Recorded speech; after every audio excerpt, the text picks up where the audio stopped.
this is Eva for Once Upon a Timeline. Welcome to Midnight Mandela. Getting off to a rocky start already, other than the money that you gave me. Thank you. Actually tried to connect my software the first time and it said couldn't connect to server. So I'm sitting here twiddling my thumbs waiting for it to connect, but it looks like it's working now. Unimatrix001 has given me 2 dashes of cashes, so thank you very much. $2 of, is that Canadian money, which is close to American money in value. Thank you very much. So it's been kind of a slow week for me for Mandelas. I didn't find very many. I did look for them. So if you guys have any, now's the time.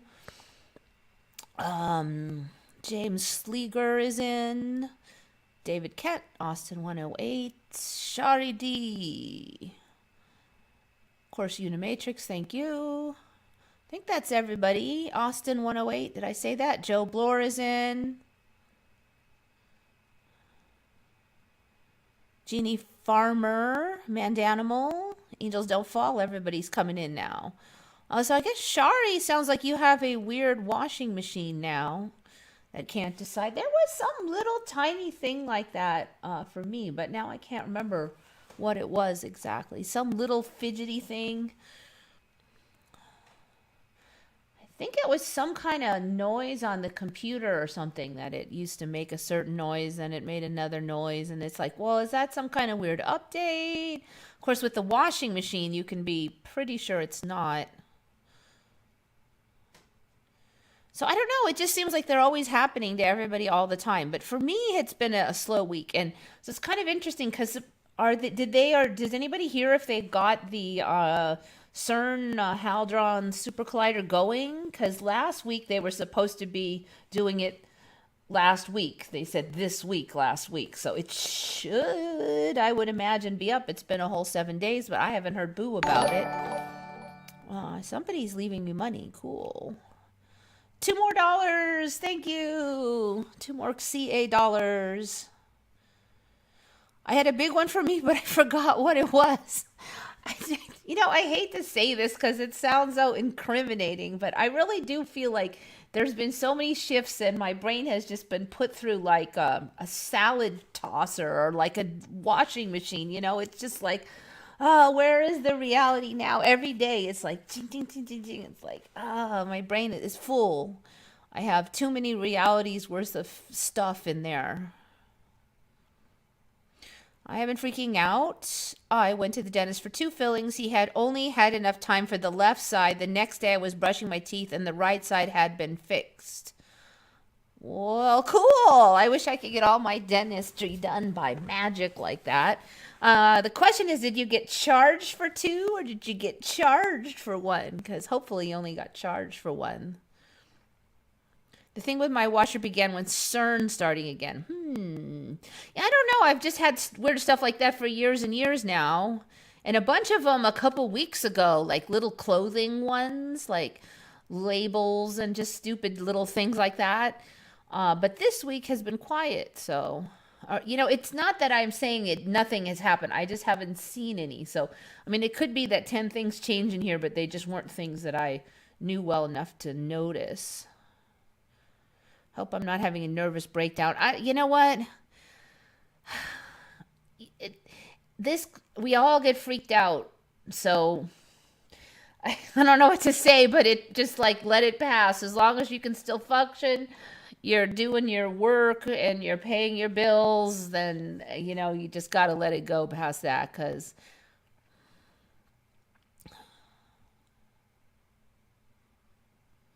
yeah, you just have to wonder how many million little things change that we didn't notice. The worst for me really is when I'm just not sure. Like, I'm pretty sure that building has changed, but I can't quite put my finger on it. But the front looks a little different. And then it's worse that way. It's like either I want to be completely oblivious or I want to know what changed. It bugs me when I can't quite tack it down. So I'm going to yap a lot today because I don't have that many.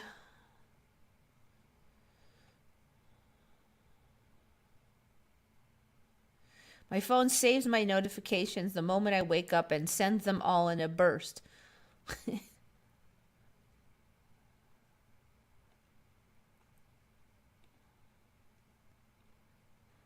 Okay, so what's that thing on the thumbnail? It looks like a big pod people or something. And it's this now. I've said this before, and I just keep seeing more and more complete and utter violations of the old rule that it used to be that only humans use tools. Now, when I think back on it, that was the thing that they said set us apart from the other animals, is that we use tools. They didn't. Now, I think back on it, though, and there were sort of a little gray areas that somehow I never questioned, and one of those was bird nests. Because it just seems to me that if you make a nest, then you're kind of using all those twigs and stuff as tools, right? If you're getting bits of fur and all that, isn't that kind of a tool? But I never questioned it back then. Somehow that wasn't a tool. But then there was this big thing. Look, these apes are taking a stick, and they were sticking it into the termite nests and pulling out the stick, and it had termites stuck on it, and then it would eat the little termites. Now, I always kind of wondered how much nutrients can like a 500-pound ape get from like tiny little insects. I mean, he's sitting there all day eating these. He just needs the protein that bad that even though it's a little, it's worth it. I always thought it was a little weird, but they were like, oh, it's a tool. It's a tool. This is the first time ever that something besides a human is using a tool, and maybe it's because they're so closely related to humans and blah, blah, blah, blah. Well, in this timeline, like, everybody uses tools. I mean, like, insects use tools, birds use tools. So here's another example of it. This one showed up. This bird, it's called the tailor bird. It literally pokes holes in the leaves, and then it finds like thready stuff or steals it from humans or whatever, and threads. It pokes the hole and then it threads the stuff, like it sews it like pants. It sews up these leaves. I always thought it was kind of weird also because these leaves are fresh, but I mean, can you really going to rely on this leaf to hold up your whole nest after like weeks and weeks? And what if it's windy? Wouldn't it just shred? If there's a big wind blew, wouldn't it just rip the nest, and the nest would just go pleh, and all the eggs? And it doesn't seem like a very smart idea at all to me. But this bird makes its nest. See, now it's to pull in the threads, and there it is poking its beak right here. I'm a little nervous about playing much of this video.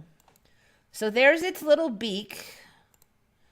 Make it larger. Poking holes. So there's an old hole. So you can see that these holes are spread along here. Like if a human did it, we probably couldn't do much better. It's got its own little needle, which is the beak, and it poke a hole here, and then it threads, and it pokes a hole here, and then it threads. And it looks like it's got some kind of weird wool thread. I'm like, silk, where are they getting this stuff from?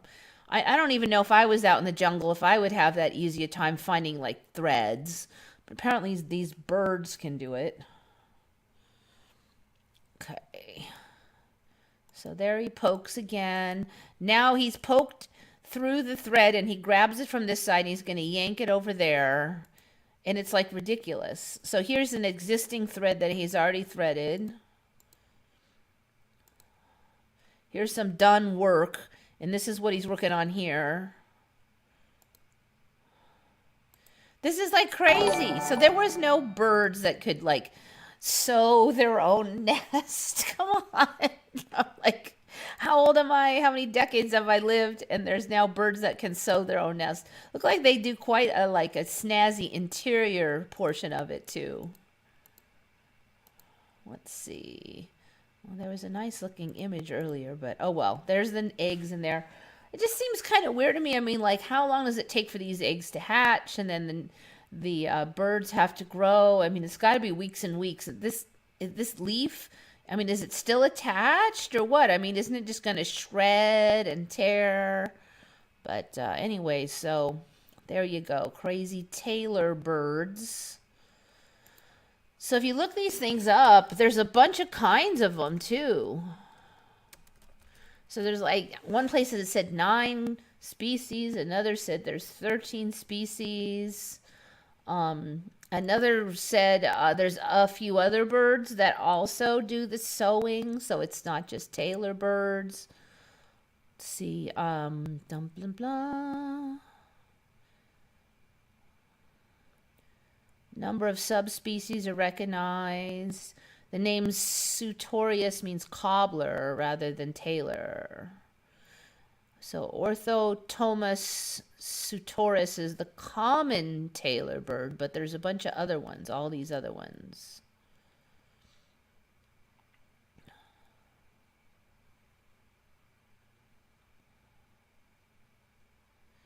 So I thought this was interesting. Rikki Tikki Tavi is a cartoon that I remember from childhood, but not super clearly, especially not this part that they're about to describe. One of Rudyard Kipling's Jungle Book series includes a tailor bird couple, Darzi, which means tailor in Urdu, and his wife as the two of the key characters. Darzi's wife is said to have feigned injury, but his behavior is unknown in the species. A classic book of children's folk tales in Bengali is titled Tuntunir Boy, after the local name of the species, Tuntuni. So I don't remember anything about birds that did their own nests in Rikki Tikki Tavi. So I mean, is it in there now? Okay, here's a photo of some of the sewing work of, I guess it did some kind of, they're calling this rivets. So it looks like it somehow pushes them through and then like they're riveted somehow with clumps in the back or something. I don't know. So it's not just sewing. But you can see these are pretty evenly spaced. I don't think I could do any better. So there you go. It's not just great apes, it's everybody.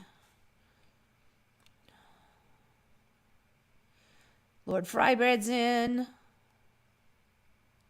Perfectly square holes in clouds, blue sky behind. Did you see them? I've seen them online. I haven't seen them in person. Square holes in the clouds. And I've already covered that some of the meteor impact areas are becoming rather square. I mean, they're not perfect, but they're a little bit rounded edges. But they used to be either circular or kind of an oval.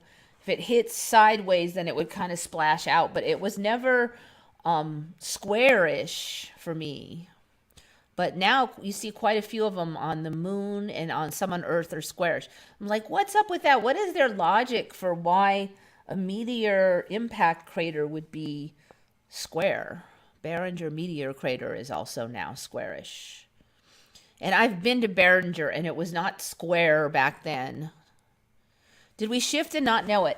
Yeah, I tend to think we're always kind of shifties because even when we're not in a spot where everybody says it's shifting, I do notice little things just show up. And a few times they've been things I work with every day, like my toothbrush. And if that thing suddenly changes, I'll notice it pretty fast.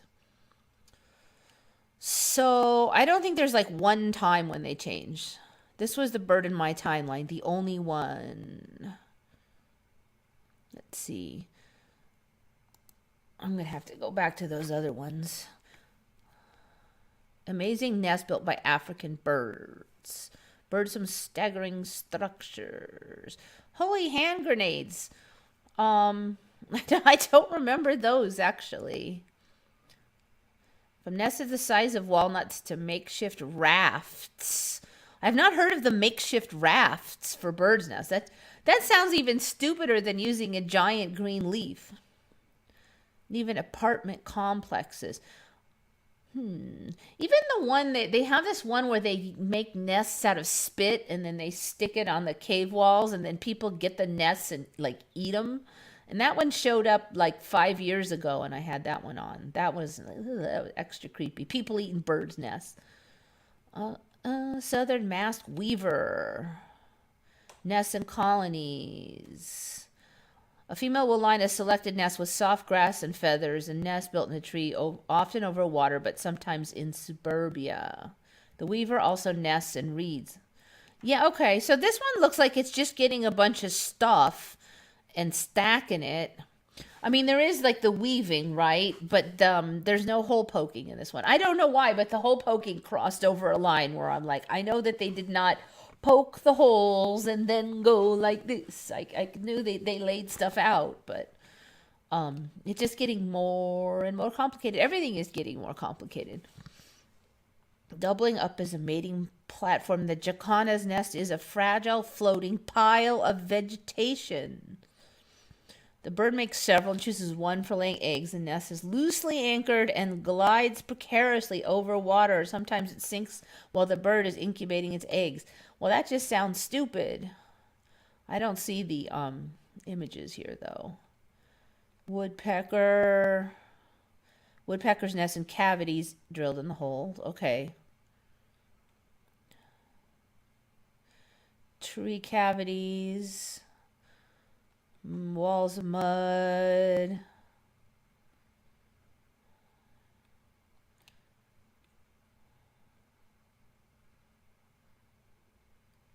That might be the compound nest up there on the top. Hummingbird.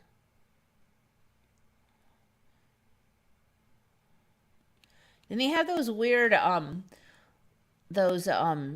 supreme birds of paradise or something like that. They do the dancing. That's kind of a newer one that showed up about 5 years ago also. An old Emmy, not a new Emmy.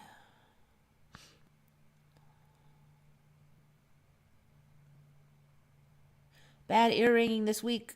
That's why I ordered some valerian. I have no idea, but I'm ready to try anything. Yeah, I don't know. I'm really good at blocking out that ringing noise because I've had it since the 90s. So I won't always notice it unless it's really quiet out and then it suddenly shifts pitch really, really loud pitch shifting.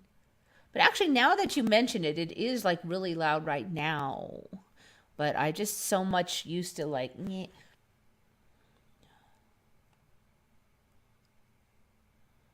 sweatshops with birds. I don't know. I'm sure that does seem to be kind of a storyline where we all are evil and harassing the environment. So, what was it lately? I heard they're forcing like monkeys to work in like getting down coconuts or something. It's like monkey slave labor. Has anybody felt like they're really lightheaded with the highest ringing ears? I don't know. I've had bouts of that for like years. So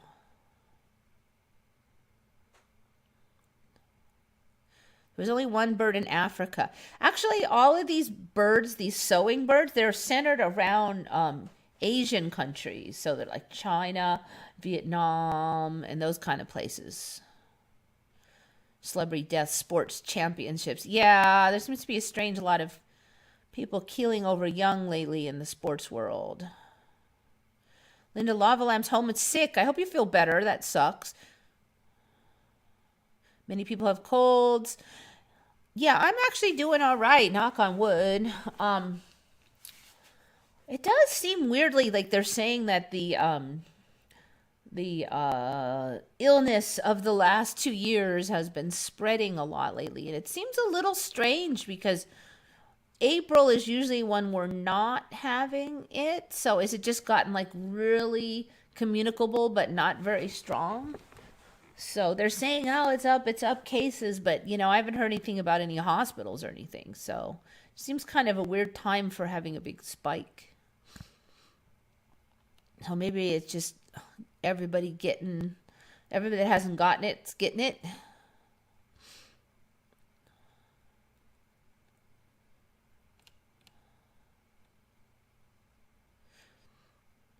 Anyone come across Jackson Cash? I don't know who that is.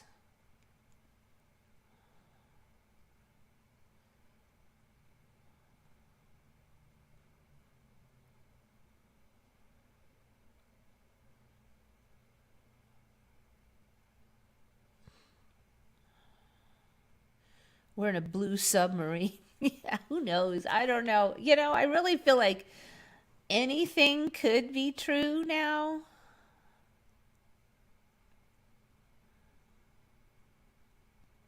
Small tags on my office monitor showing up on the monitor after I've been working with it for 5 or 6 years was always solid black with Dell on it. Yeah, that's the kind of thing I mean. It's just like little things show up, like some little label on my favorite pair of pants or something. I'm like, I've had that pants for a year and it did not have that on there. Those weird owls, those poo-too birds, yeah, those are pretty weird.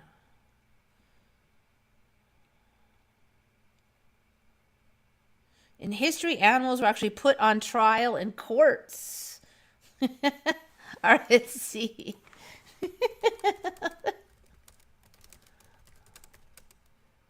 Is this going to be like the original name for kangaroo court? Was that they actually had kangaroos in it? What animals were put on trial in the Middle Ages? I don't know. Humans are stupider every timeline. I don't know. Rats and other vermin were sometimes served a writ of ejection to ensure that the papers were perused by rodents. They were greased, rolled up, and placed within rat holes. This practice continued throughout Europe and parts of the United States until 1892.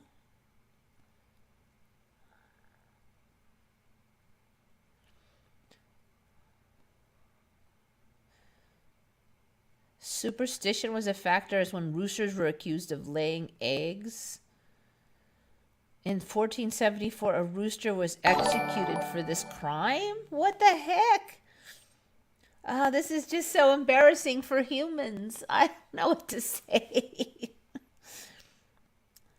One of the longest animal trials documented was brought before Francois Bonnevard against a species of green weevil which was devastating vineyards throughout the region of France. The defense maintained that as God created all things and supplied food not just for humans but also for animals, the court must consider the insects' affairs. The church decided to exorcise the insects, insisted that villagers help maintain harmony and pay their tithes, according to accounts. The insects departed.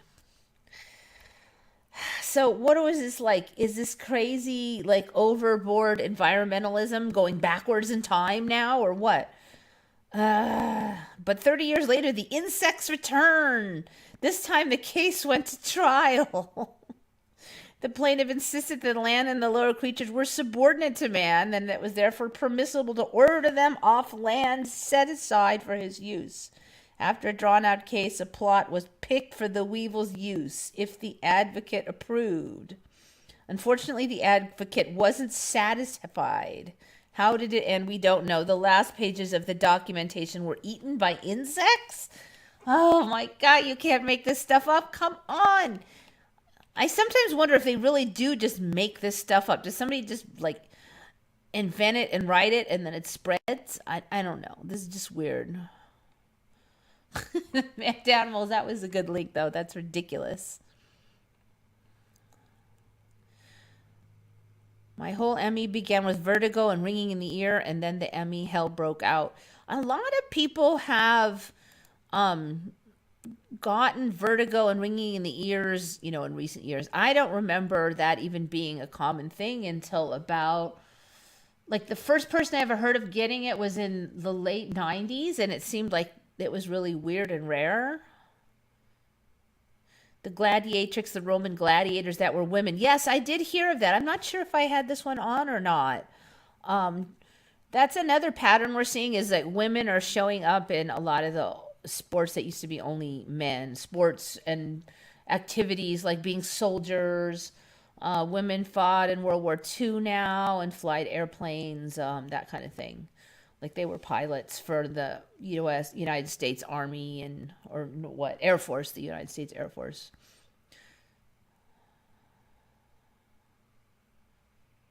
So probably it'll be like kind of a small scale thing, and then it'll get like more and more of a thing. And then eventually we'll hear about some troop of famous women gladiators, and yeah, it starts out small and then it grows. Just like a seed, it's just tiny and then Okay.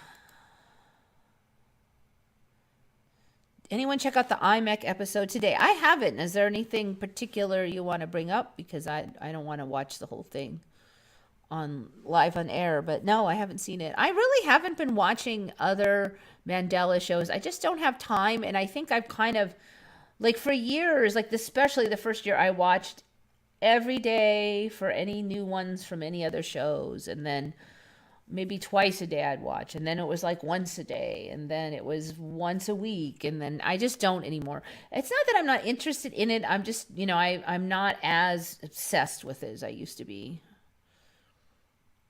If somebody just gives me them all real quick, though, that's interesting. And the better ones sometimes make it onto retconned, which is nice. Sometimes those frequency attacks are strong and loud. I get weird vertigo type waves go through my head. They are very quickly over. There was one like a couple days ago. This happens every now and then. I'll be just sitting there and I just feel like I moved. Like I don't know. It's like a 1 millisecond of dizzy where I'm like, whoop, like something moved. Everything else moved or I moved, and it's just.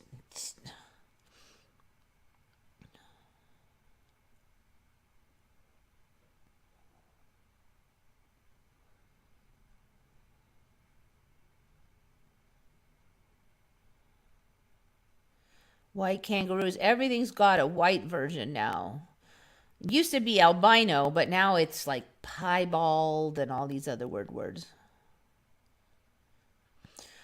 Scarab has a problem with a family member's health. Keep them in your prayers. Yeah, definitely. Yeah, it seems like a lot of people have had some illnesses lately. I think, I was watching who was that on last night that did a live and hasn't for a long time? Wasn't Scarab, was it? I think it was. What was that other guy? It just kind of occurred to me, I don't really talk about it, but a lot of this stuff, it's just hard to say it, but it's hard, it's just like, it's like you're forced to go through all your stuff and work on it, and it's just days when it's just hard.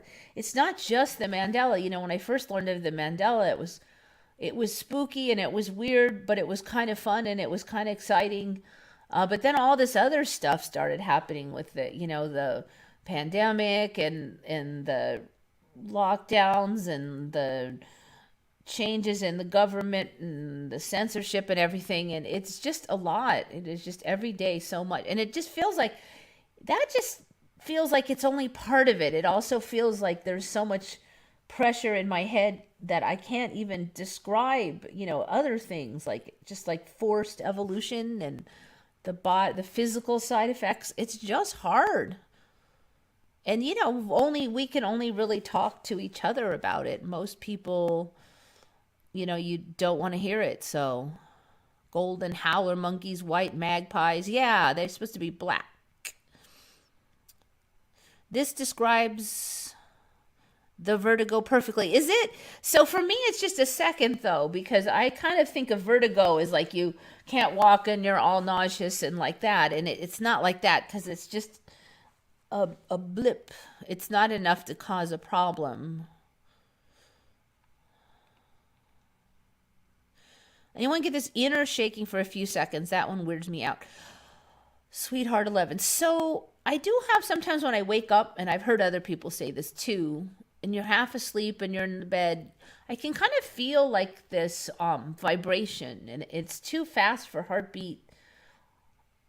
It's almost like if you were nervous and shaking, except for I'm not nervous, and it's only usually it's only in certain part of the body, and it's like down inside. It is not on the outside. If you're shaking, it's physically you moving, but you're not. It just feels like something inside is shaking. This similar to that, except for I don't actually feel nervous at all. I feel quite relaxed. And then as I wake up more, it's like I lose track of the sensation. Like your brain has to be in a certain mode to pick it up, maybe. I do get that sometimes. And once in a while these days, I might feel that even when I'm not just waking up. So if that's the inner shaking you mean, then yes. But I don't know what exactly you're referring to.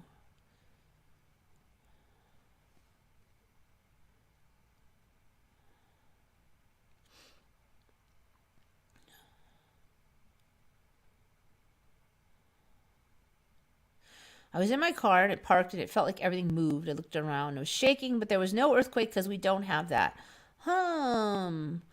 I don't know. It kind of sounds like, sometimes when you do out of body travel, they call it the vibrations. And the vibrations feel like, it kind of feels like there's a motor that's going dum dum dum dum dum dum, and you're like sitting on the motor. And then it feels kind of like the vibrations if you were sitting on a motor. Except, of course, there's no motor. That's the only other one I can think of that it might be like, at least from my experience. I used to be obsessed with the Mandela. Now it's just another switch, kind of wishing for some big miraculous things. I don't know if we're going to get them all at once. I kind of feel like it's easier for humans to take it a bit by bit, like just tiny step by tiny step. So I mean, I could be wrong. I've been wrong before, but that's how it's been all the way up till now. And it is just easier to adapt. Not totally easy, but I think it's, we are probably a little more able to deal with it than a lot of people. They have to just block it from their mind. So if suddenly some huge thing happened and they couldn't block it from their mind, you can only imagine how freaked out people would be. Like, if I went outside tomorrow and in the middle of where there used to be my neighbor, there was like a giant McDonald's restaurant or something, or a space station, I would be pretty freaked out, but I could handle it. I'd be like, oh my God, the biggest Mandela. And I'd be on here going, ah, but I could handle it. I could handle it. But if other people who don't know about the Mandela and haven't learned to deal with it, if it happened to them, they are in serious danger of their own sanity, And then if they went and asked somebody and that person said, oh no, that's always been there, they're going to really be scared. So that's one of the reasons I think they have to go bit by bit, because some people just aren't, a lot of people aren't ready. Flu is a lot in the Netherlands. Couple of colleagues are sick. It's a weird time for flu, too. I just feel like this is usually like we'd be right now coming off in the spring. Is it me or does it not feel like spring? It just occurred to me that my brain, I don't get that feeling. That feeling like spring is here, that renewed. It still feels like it's winter, and we've had some warm days, and it just occurs to me that my brain is not processing the concept of spring this year. I do feel like time is sped up even worse now too. It's just like, can't get anything done. It's even worse than last year. Like, sometimes I'm supposed to be working, but I will work a little and then I'll goof off on the computer and I'll work a little. And then a fair lot of time goes by, like more than I think should. But I'm like, well, I was goofing off for part of that time, so maybe that's why. But lately I've been really good. I haven't been goofing off. And I still can't get anything done. It's like, I don't even have time to goof off anymore.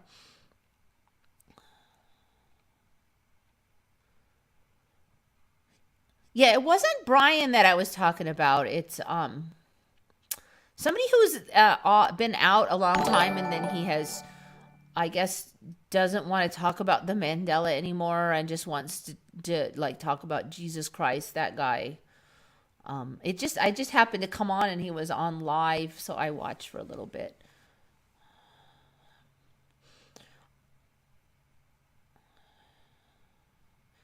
$2 more from Unimatrix. Thank you. Very much appreciate it.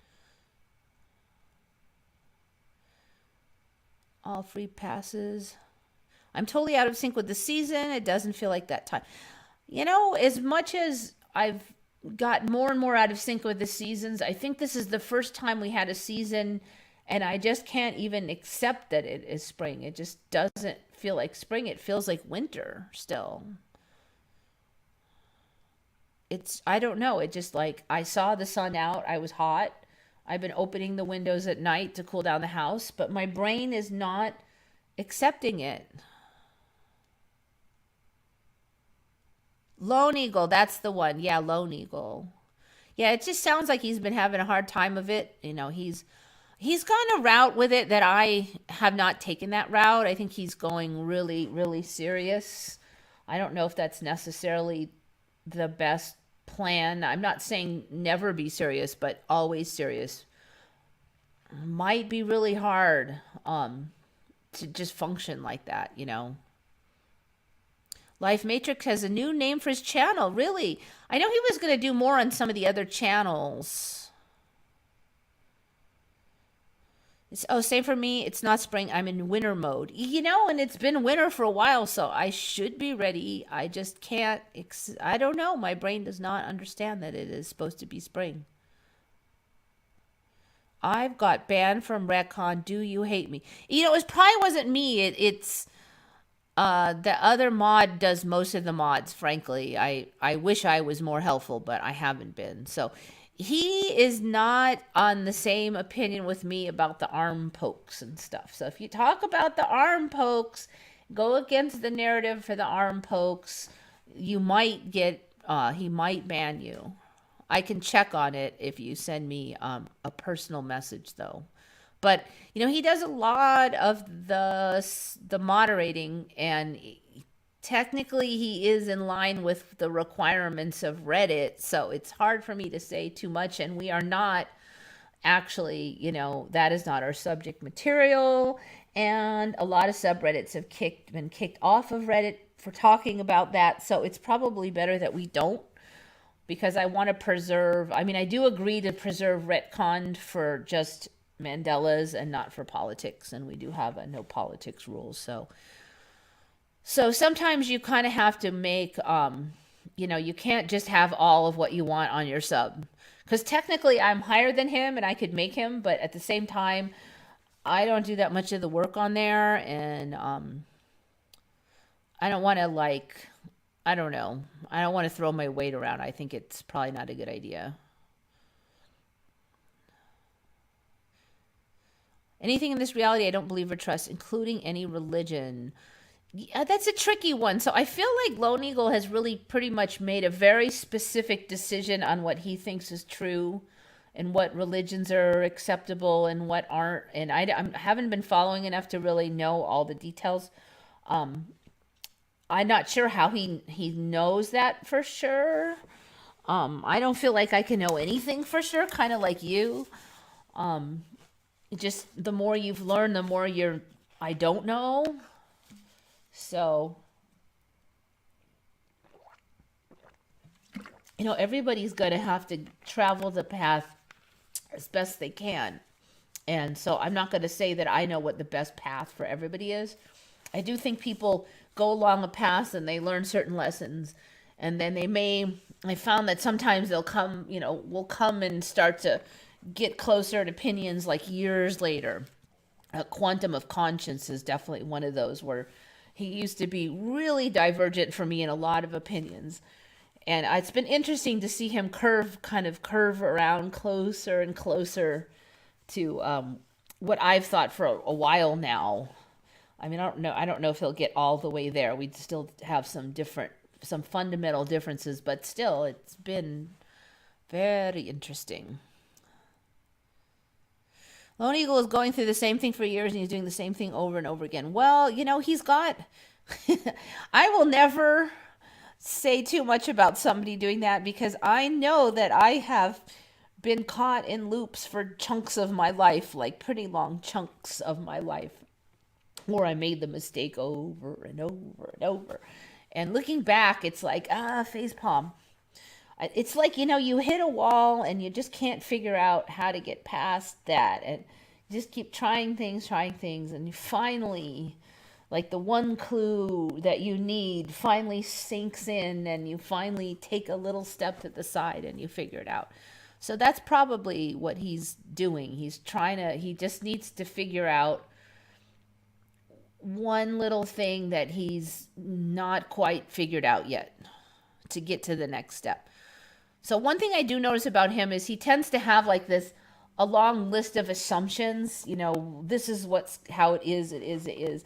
If even just one of those assumptions is wrong, then that can block your progress or lead you a little bit astray. So it's very tricky, the assumptions.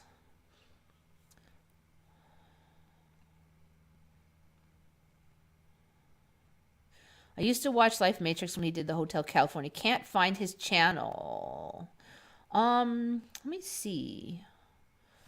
All right, let me see if I can find it, because I should have it saved, but he might have nuked it.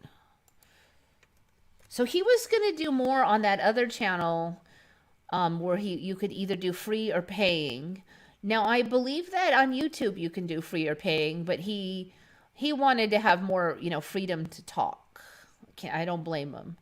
Okay, so I'm basically just regenerating here my own channel, because it should be saved here. If the menu is going to come up some millennia and a half here. Give me the... Okay, let's try this. Let's just try YouTube. That's kind of what I found, though. It's just, not that I've gotten rid of all my assumptions or false assumptions. I'm sure there's still more to be found, identified, and dealt with. That's just the trick. You don't know what wrong assumptions you have until you really spend the time to find them. A lot of times you just run, as if they're fact, and then eventually you figure out they're not, or they may not be fact. All right. As you can see, I have followed a lot of people. Yeah, I'm not really seeing it. He may have killed it off.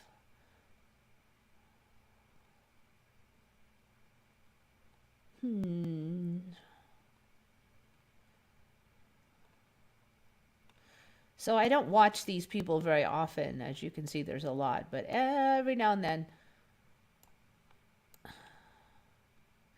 You can see I've been watching a lot of Russell Brand lately.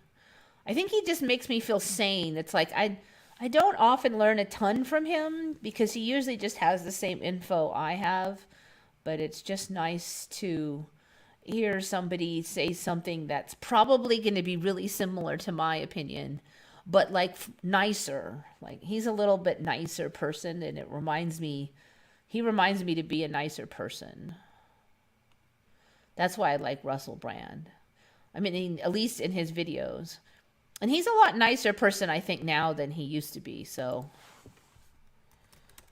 yeah, I don't know. Maybe Life Matrix. Sometimes Life Matrix he's got a history of closing his channel and opening it and closing it. But he might be really done with YouTube now, because before he'd open it and close it according to like being sick of people harassing him and doubting him and stuff. But now I think he's sick of YouTube harassing him. I can't blame him either. I don't know if you've heard, but it looks like the Twitter sale to Musk might go through. I don't understand exactly. I don't think it's locked in stone yet, but they've reached an agreement apparently. And yeah, I don't see Life Matrix in here at all. Of course, YouTube has the world's crappiest search engine, so if they hate him, you may not find it. Sometimes using YouTube would be better.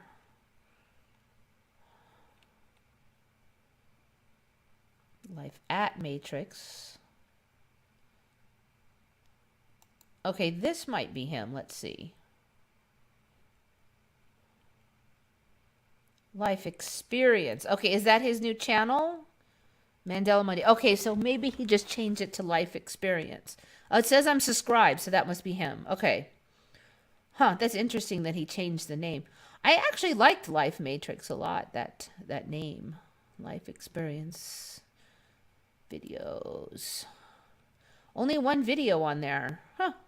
He must have put the others as private. Mandela Monday on Tuesday. Okay, so it looks like he's just kind of reimagined himself a little bit there. So it's Life Experience now.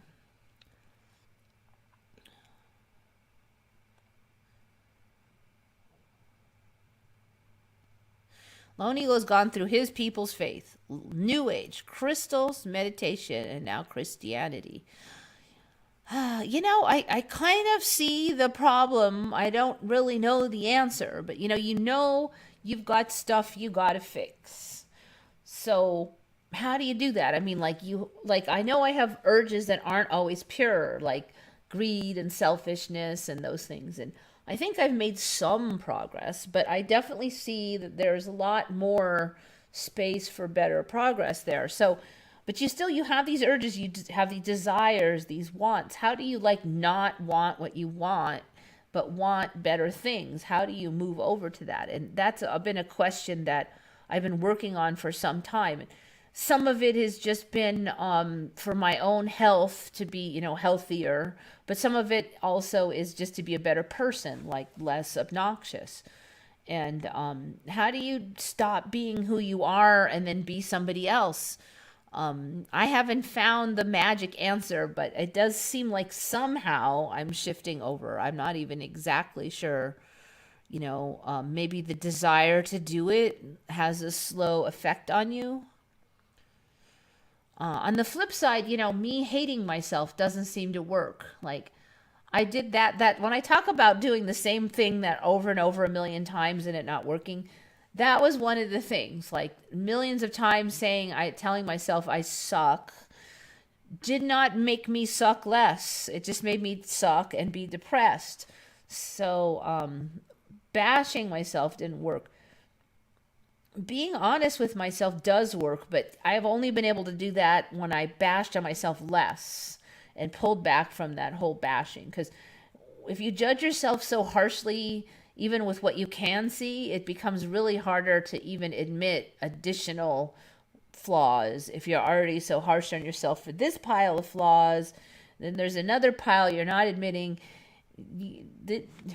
Anyway, I don't know if it just doesn't seem like that works. I'm not saying just excuse everything. I mean, but kind of the Buddha's path kind of down the middle.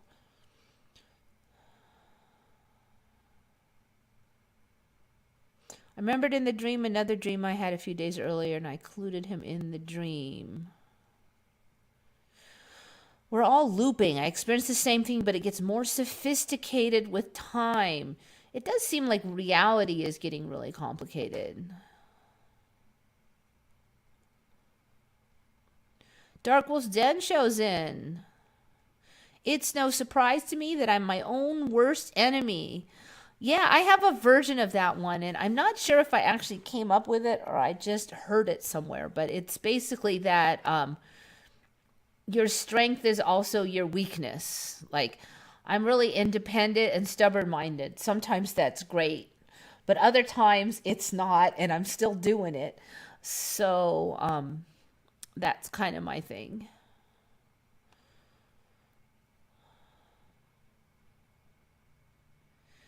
I'm moving from one thing to another, but I'm not denouncing what I was learning afterwards. Yeah, I just don't, I have to watch the finger pointing. I do think that he probably should do that too. I mean, we've all have our paths. The judgment thing is one of the hardest to let go. It's like so easy to go, well, you shouldn't do that, and I didn't do that, so I'm better than you. I mean, not that I would say it out loud, but there's like a subtle thought process, like of it's so easy to see everybody else's flaws, and a lot of times it's just what you think their flaws are, and they may not even be flaws. And certainly there's been times when I judged people for something and then realized they were right, like years later. So the self-righteous judging of others, I think, is one of the greatest traps. So I would say that he probably would be better off if he did less, but if I'd say that about him, then isn't that me doing the exact same thing to him that I'm telling him not to do? So see how tricky it is? It's like, oh, it's so insidious.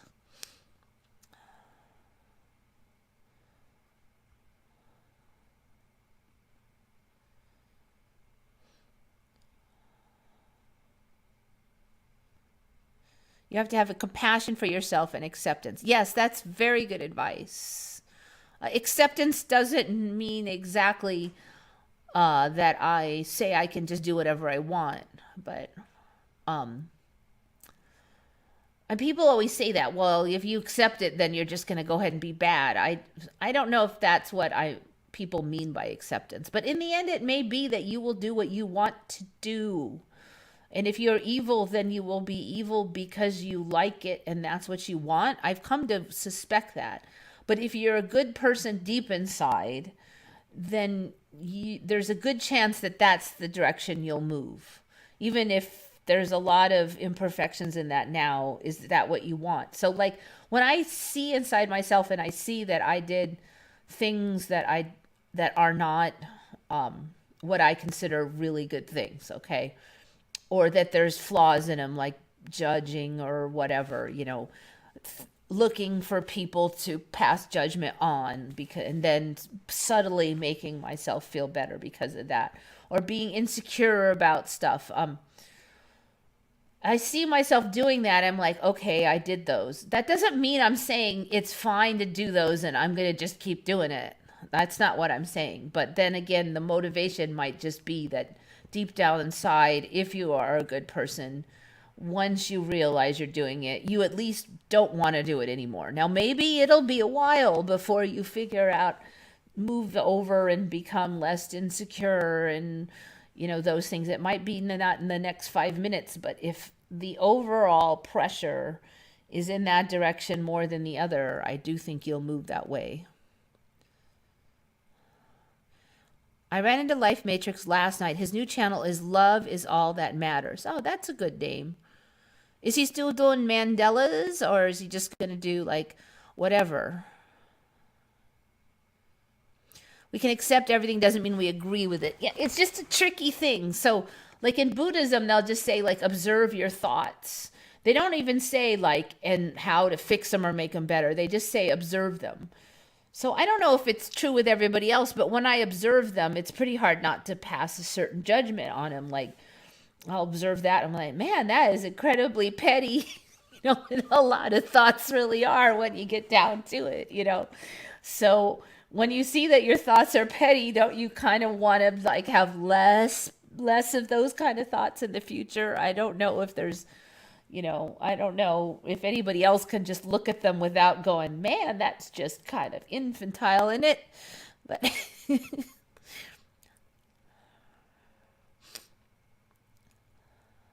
accepting might be better than starting over and over. See, that's the thing though. I don't want to point fingers on how other people get somewhere, because because one way worked for me doesn't mean that's the route for that guy. He's like a really different person. He's got different problems. He's got a different history. And, maybe to get away from stuff, he has to stomp it for a while. Maybe he'll come back around and take a more mellow road down the road.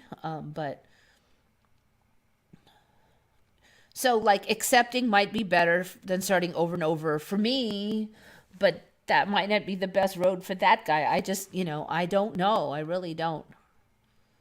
I suspect that there's more than one route up the mountain though. So it's something to consider. Like there's like practitioners of Buddhism, this is how you do it, and then this other guy goes, no, this is how you do it, and then they argue over it, and this guy goes, no, we have more success. No, we have more success. But I suspect that it might simply be that certain people have more success with one way and other people have more success with another way. And even if your way has 95% success, what about the other 5%? We may need another way for the other 5%. You don't want to just throw them out. They didn't work. So, so it may be good that there's multiple options. What's the ICD-5 code for Mandela? I don't even know what an ICD-5 code is. I don't know what timeline and reality are we in. That sounds vaguely familiar, ICD-5. I don't know what that is, though. Oh my God, it feels like 2017, only Scarab is missing. You got to observe them like David Attenborough observes animals. You mean like stupid thoughts and stuff? Yeah, see, I'm already not observing them like animals. But yeah, I know what you mean. But at the same time, it's very hard to not go, man, is that what I'm thinking about all day? Are we in Mandela-holics? I don't know. I mean, if you spend an hour on a show once a week, does that make you a holic of that thing? So yeah, I know one of his things was like stop thinking about Mandela's and blah blah blah. I really think it just depends on what you're doing when there's different ways to approach a situation. Um, I was just kind of laughing about this when I was watching his show, not at him but at myself, because it's like I have this skill that allows me to notice Mandela's, okay?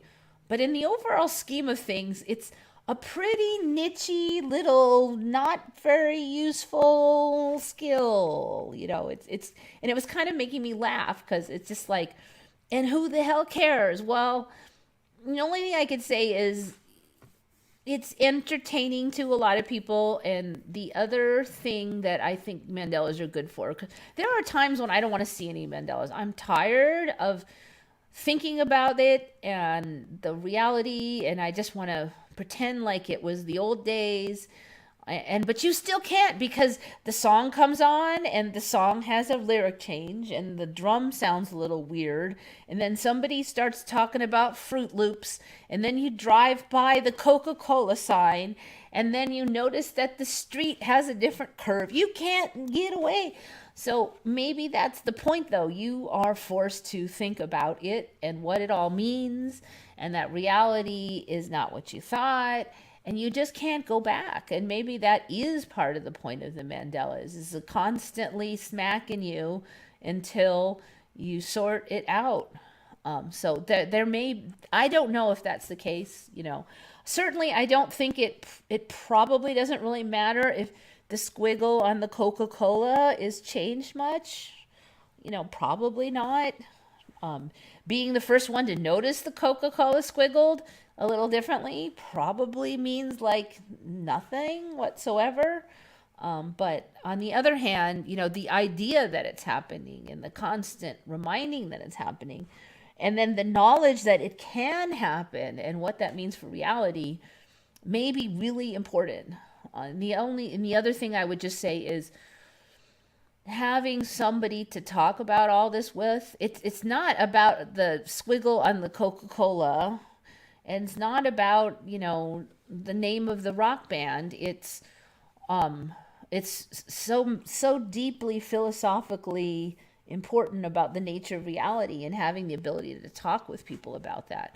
I mean, we don't come here just to talk about the Mandelas. We talk about the changes and what they mean and what they may mean for the future and the commonalities and all those things. And we talk about it so we don't go crazy being alone about it. So I think it's fine. That's my opinion anyway. I think it's fine to talk about it. I do think there's a danger if you think you're superior to everybody because of you can see Mandela's or that kind of prideful thing. But the prideful danger is everywhere in everything. You can be prideful that you have the best hair, the best cookies, that you find most Mandelas, that you have a better sounding show than the other guy. You can be prideful about anything. So I would always say watch the prideful attitudes, but Mandelas aren't special at all when it comes to prideful attitudes.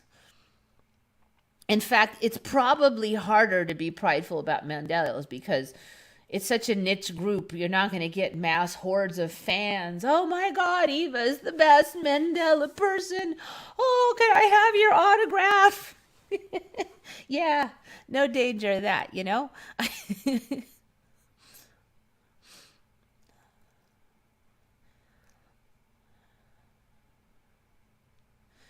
I wish I didn't see Mandela's, but I wanted to know the truth. Yeah, I think that's a lot of me, is that I've always said, and that's been maybe one of my skills, is just willingness to see it, even if I didn't want to see it, but I still wanted to know the truth. I can't even, I'm not giving out my autograph. I don't even have a good looking autograph. I don't, no, but you should never put anybody on a pedestal like that anyway. Certainly not me. I'm good at Mandela's and I'm good at flapping my lip, but I bet there's a lot of nicer people on this show than me. Maybe the Wizard of Oz has changed. I didn't find, didn't somebody find like that? Yeah, that was on Redcon. Somebody found this like bug sprayer thing. You know what? Let me go run over to Redcon. Redcon. You know, I forgot about that, but yeah, somebody on Redcon noticed another change in Wizard of Oz. I don't know, what am I zoning out? I probably should have wrote that down. Some of these are old, new Mandelas. New, old Mandelas. No, old, old Mandelas. Have you? Kids in the Hall. I was going to cover that one later. That one's mine. Wizard of Oz. Here it is. We already had a gun and the other weird attributes, and just something new just popped up. This is from Bit of Venom, who finds a lot. I think this is the image. Yeah, what's this thing? Oh, come on, you load now. What is that? Somebody said it was like a bug sprayer. You know, the other thing is, I swear this wrench, hasn't it gotten bigger? I thought it was only like 2/3 that size. It looks like outrageous now. And this hammer thing, I think that got bigger. Do I remember that? I'm not even sure on the stick now, but this thing, I was going to say it looked like a giant lug wrench for tires, but it's got to have a bend to have that, and it doesn't. So somebody was saying this is a bug sprayer. Any idea? So it's long, and then it looks like it has kind of a flared out tube section here, and then a smaller one down there, like a lug wrench would have, like to put on the lug nuts, except for it's straight. I mean, he's carrying it like this. The heck, man. You know, what's this red thing on here? Does the lion have like a bow tie? What's that red thing? Like a bow in his hair? Image here, video here. The hammer is new to me. It has a text on it. Witch removal. The stick that the scarecrow is new to me. Okay, so yeah, I don't really remember that big old stick from the scarecrow either. Wasn't sure on that. It does seem more reasonable to be carrying a stick. Shout out to Call for Zero and his YouTube channel to draw my attention to it. All right, so Call for Zero, I guess, has a YouTube channel. I don't think I know that channel. Is this, maybe this is the, okay, now this will be the original show, I would assume. So I'm going to have to be really careful not playing a bunch of that. Okay, here they are. See if it'll load. Oh, look, he does. He has a curly ribbon in his hair. I don't remember that either. Look, it looks like the hammer almost has red lining to it. And what? The wrench is now sticking out of his collar? I don't think I've ever seen that before. What's that thing in the hand there? Okay, let's see what we got. He's got something. What is that? Look, now the hammer has red lining. There is no way that it was lined in red before. This for sure. Now, I thought there was like a smaller hammer. Okay, now what is this again? What's this stick? The hell, man? See, no, there's no way that the wrench was that big. It was way smaller. It was way small. No, I swear to God, that looks like it's bigger than a baseball bat now. I feel like you'd have that as a weapon in your car. You would pull it out. Don't mess with me. I've got a giant wrench. Look at it. All right, now what's this? What is that in the hand? There's so much crap in there. What is all this crap? You can't even go anywhere. Oh, okay, that's the back of the net. Okay, that's what that stick is.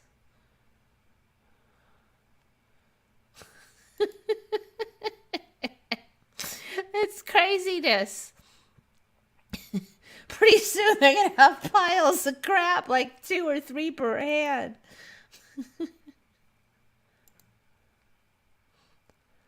So that was one of the newer ones we saw a while back. I have to say, I also don't remember Dorothy having blue tone. I don't remember this blue tone dress, and she now has bluish socks. And I remember her having white socks, not blue tone socks.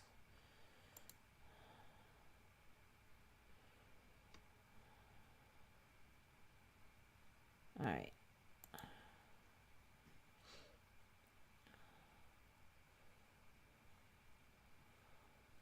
Look at that. Look at that. So he has a ribbon in his hair like a girl. That, no. I can't really imagine a guy having a red ribbon in his hair in the old days. That must be like this um metrosexual thing going back in time or something, because that just didn't, it wasn't a thing before.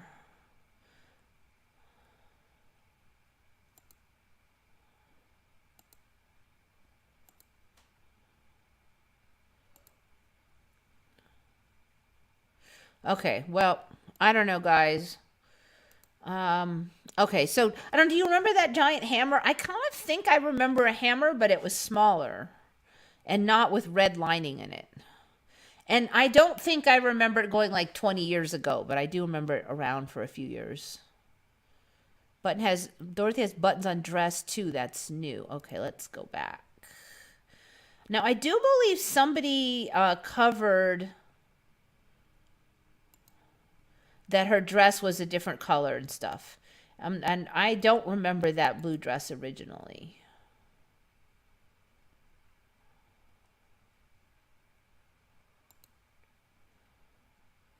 All right, so there it is.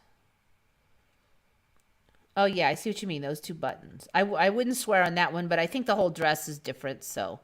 Then we talked about this creepy thing where his face comes down and gets tied with this rope, which is just kind of hideous and ghoulish.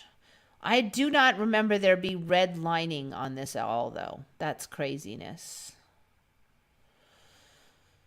Blink. All right, I'll go back. We should check out this channel, too.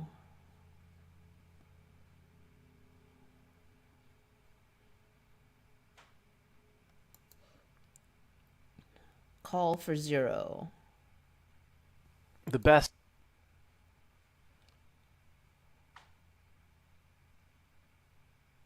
change right in front of your eyes story regarding the Mandela.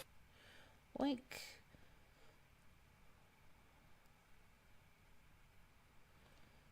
interesting. Let's see what other shows he's got. So it looks like he's pretty new. He's only been around 9 days.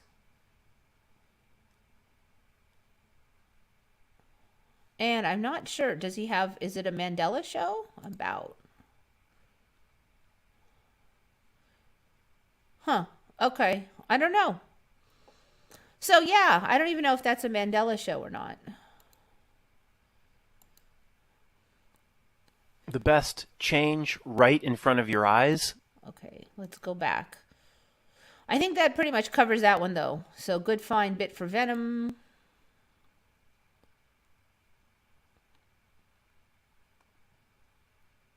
Was white and white bobby socks. Yes.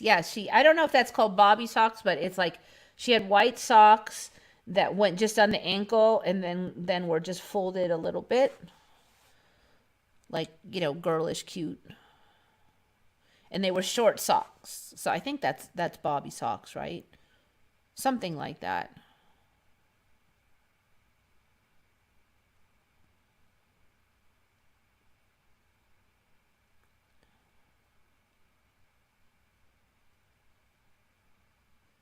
Yeah, so I don't see any videos past 9 days ago. So it's spanking new, at least for the videos. Okay, so what else did I find? We have this one. We've got the Taylor birds. Okay, this one was just interesting. When I was a kid, 80s to like 95, I think, I used to watch a well known Canadian comedy troupe that did skits for many years. For us, X generation, we kind of grew up with them when we were a little older. And they named A, the kids in the hall, or B, just kids in the hall? The kids in the hall or kids in the hall? You be the judge. Well, obviously, I think it changed, so you got to go by memory. Curious and Curiouser covered many Oz changes tonight live show. Oh, okay. Well, cool. I just know that one because it was on. That was on 2 days ago.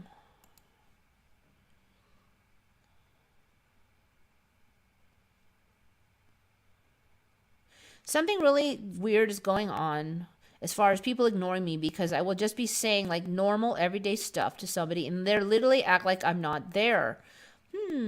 What I found is people just don't process like English or like the language. And I'm not saying like, they're English speaking natives, but you speak English to them and they can't process it. Like you just tell them things, you say things like, the mail is on the counter. And they just look at you like they didn't process the information. They don't go to the counter to get the mail. They don't go, okay, I'll get it later. They don't look like they even understood what you said. And it's almost like you didn't say anything, but they do stop to wait for you to stop talking. And then they just go on and talk about whatever else that has nothing to do with what you said. Or I was complaining a few weeks back about trying to sort some issues at pickleball with who's going to be up next, and it just was I'm saying simple English statements about who's up next, and they somehow could not comprehend me giving them this information. So I wonder if it's some of it is just that, like it's just like things are not computing in people's brains anymore. Kids in the Hall was rad. Okay, so there's one vote for Kids in the Hall. They seem preoccupied in days or self-absorbed or too spaced out. Yeah, I don't know, like this is kind of what I was saying, whatever's happening, it seems like it's hard. I mean, I feel like it's hard a lot of the times, and it seems like a lot of other people have said it.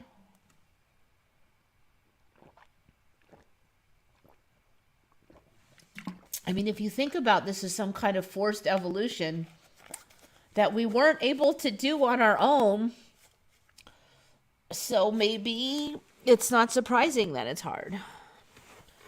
But yeah, it's hard. Hopefully, the rewards will be worth it. I am grateful for everything I've learned. I think I have learned a lot, and I think I have gotten better. It's a lot harder than I would have expected to make progress, though.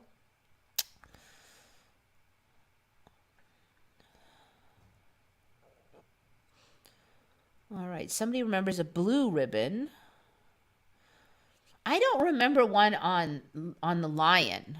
I remember one on Dorothy, but not one on the lion. A blue ribbon on Dorothy is what I remember.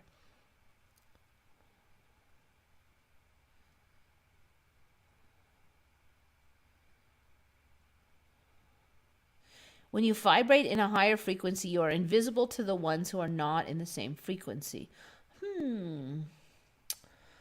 Yeah, I don't know. Maybe it's like we're splitting or something, or we're having more trouble. I don't know. That's an interesting concept, but yeah, maybe that is part of the split. They're not quite in our timeline anymore. I'm thinking about it. These people aren't like bad people or anything, though. It's not like I think they're going to the hell realms or anything, but so I don't know. Now, some of the worst people I've known, like the meanest people, died a few years ago. Just so I figured that, they might have, who knows, maybe when some of them may have gone to like what if there's a hell, they might have gone there. But I don't know now. Maybe they're just going off to a different timeline that isn't like way worse than me, but it's just different. Like there's going to be I don't know, a bunch of farming, and I'm going to be where there's a bunch of ocean faring or something. I don't know, maybe it's just different. David Kent, maybe a right info overload. Yeah, I don't know. It's something to watch for, though. I just, then they said that car accidents are up, and I believe that. I mean, people are driving crazy. Like, I'm driving, and they're supposed to wait for me to pass, but they just pull out in front. I'm like, hello, you shouldn't, pull out in front of cars. I've got a big truck. My headlights are on. You can see me. Don't know kids in the hall. Is that a legit picture of a cell phone from 1939? I just saw they had like supposedly they had remote cars and like 100 years ago, like remote control cars. Like, yeah, whatever. Sure, they did. There was video of it too, of course. It does feel like I'm in the Bardo. I've definitely heard that saying, but I'm not sure what the Bardo is. It sounds cool, but what does it mean if you're in there? God, observing their city and tower, confounds their speech so that they can no longer understand each other and scatters them around the world. If you stick in like timelines, that does sound interesting because it would actually make more sense. We just figured, it's interesting because reading the Bible, you just assume you know what it means. But now that we're seeing the Mandela, I'm starting to realize that I can't and probably should not at all assume that. Like, we assume that if the waters were rising and the lands were moving, that there'd be massive disasters and everybody would notice and people would all die and there would be giant floods and all. None of that stuff happened. The stuff just snuck along. Australia just slithered over there all secretly, like, totally beyond anything that we would have ever guessed could happen. And yet, those things in the Bible happened. But our assumptions about how they would happen were totally wrong. I don't think anybody would have thought that would happen, but yet nobody would notice. So recently, a month or two ago, I was looking up the thing where the shortened days, that God will shorten the days for the benefit of, I forgot who, like the good people or something. It wasn't that exact word, but so I was reading up and I was reading interpretations of those sentences. And one of the interpretations was, it could actually mean that days will actually become physically shorter.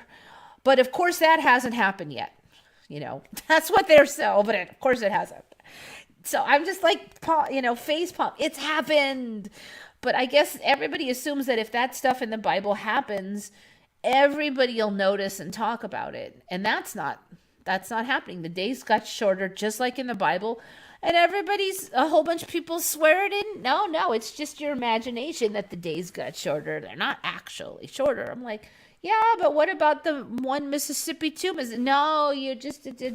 So we see now that stuff in the Bible can happen really pretty close to what exactly it said, even more close than you would have thought possible. But yet a whole bunch of other assumptions you have might be totally wrong. So maybe this is, when he says confounds their speech, we assume that it meant that they spoke a different language. But maybe they didn't speak a different language. Maybe they just can't hear each other. Like they can't process those words from those people at all. And that's another way of saying confounds their speech.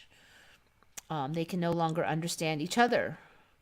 It never occurred to me before that you could have all of that, but still be speaking the same language, and scatters them around the world. So when you mean scatter them around the world, are we all in the same timeline on that world? Are they, we're scattered around, but of course this wasn't this supposed to have already happened? I mean, is it happening again?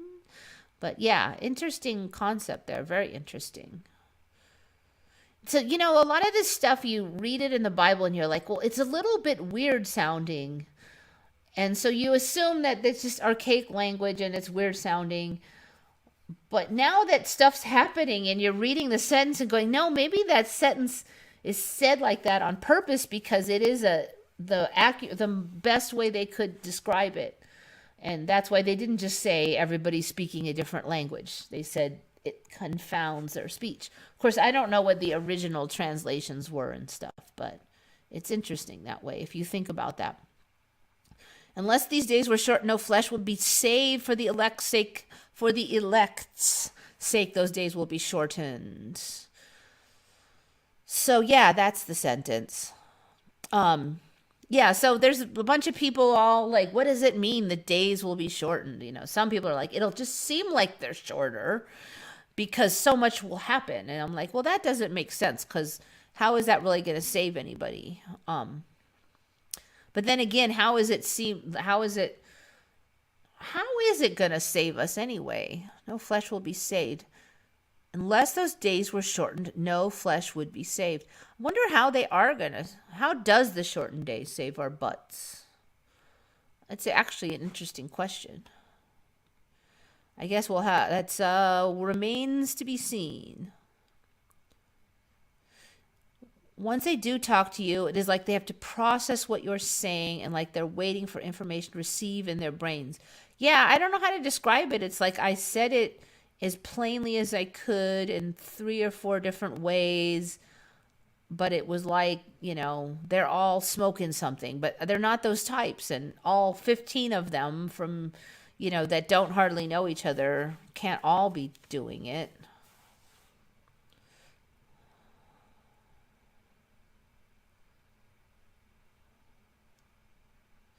Is time shortened or daylight? Time is actually shortened according to most of us feel that it is. Because if you look at how long it takes for a second to pass, many of us feel it is much shorter. So like we as kids, us older generations, we used to count time using Mississippi, 1 Mississippi. So it used to be 1 Mississippi, 2 Mississippi, 3 Mississippi. That would be like 3 seconds. But now you can go 1 Mississippi, 2 Mississippi, 3 Mississippi. You never had to spit it out that fast before. So time is actually shorter. Like seconds are shorter than they used to be. 1/3 of time is removed. A lot of people feel it's 1/3 of the time. For me, I frankly feel it's more like half. It's like half gone. So, the seconds are shorter day and night. So, also cooking times have altered for a lot of us. Takes longer to boil an egg than it used to. Used to be a 3-minute egg, used to be a hard-boiled egg. Our family only eats hard-boiled eggs ever. None of us likes anything other than a hard-boiled ever. So we had a 3-minute egg timer. And they sold 3-minute egg timers because almost everybody liked hard-boiled eggs, and it took exactly 3 boiling minutes to make them. Not true anymore, though. They don't have 3-minute timers because it's no longer 3 minutes to boil an egg, but it always was. Takes forever to fry meat. Yes. I used to think there was something wrong with my oven. I was like, why is it taking so long? I had to turn it up and more minutes. I moved over to another place, same thing. Now, pasta kills you after 2 days leftovers. I saw that thing. He claimed he ate old pasta. Like some dude ate some leftover pasta and almost died. And I'm like, I don't know what's going on with that crap because we eat 4-day-old pasta all the time and there's never been any problems whatsoever. I can't eat more than 1 meal a day. No appetite. Yes, that is a thing. And it might be because we're only got half days now. So think about it. If we only have half the time, then we're only going to eat half the food. So are we in purgatory, limbo? I don't know. Is this the tribulations? Or, then there's some people argue that part of the tribulation, some people are moved over here and then come back. I don't know. I just try to be good people and learn as much as you can. I think that's all we can really do. I wish I knew, but 7 in family died from 2-day-old pasta.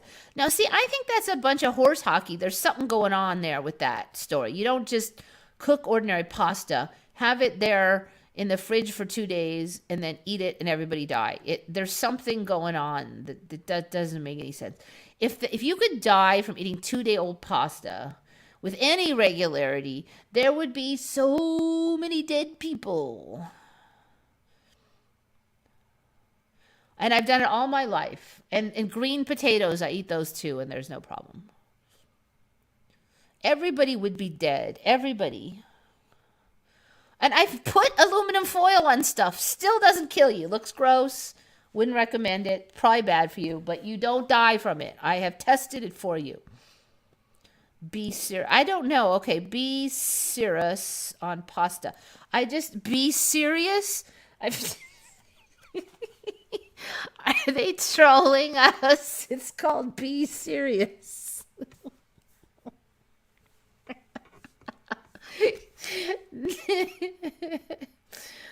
Bacillus serious. Catalase positive, facultatively anaerobic, spore forming, gram positive bacilli.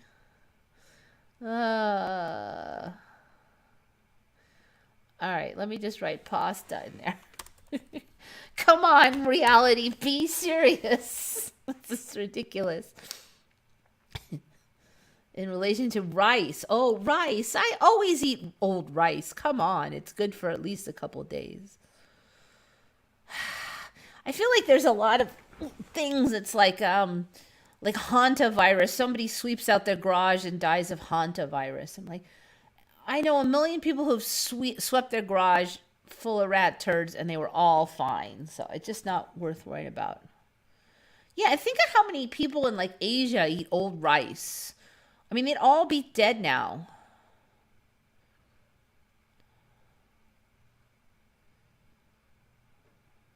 Rice, as a consequence of their cultivation, harvesting, and handling, is often contaminated with spores of Bacillus cereus, a ubiquitous microorganism found mainly in soil. Be serious. Can multiply under temperature conditions as low as 4 degrees C. 4 degrees C. All right, Celsius. I'm sorry, I can't do Celsius. Celsius to Fahrenheit. I can't do Celsius. What does that mean? Celsius.